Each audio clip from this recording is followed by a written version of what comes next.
বুদ্ধি বল ছোট গল্প। এক যে ছিল কাক। কাকের একবার খুব জল তেষ্টা পেয়েছিল।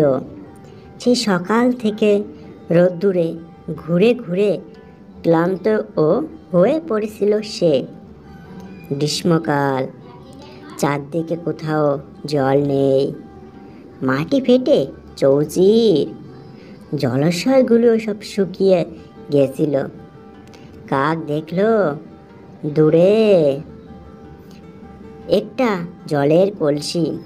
সেখানে কোনো মতে উড়ে গিয়ে জল খেতে কলসির ভিতরে ঠোঁট ঢোকালো, কিন্তু জলের নাগাল পেল না।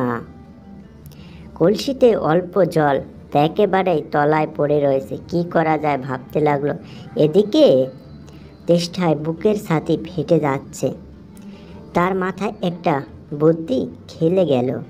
সে দেখতে পেল কলসির আশেপাশে অনেকগুলি নুড়ি পড়ে আছে।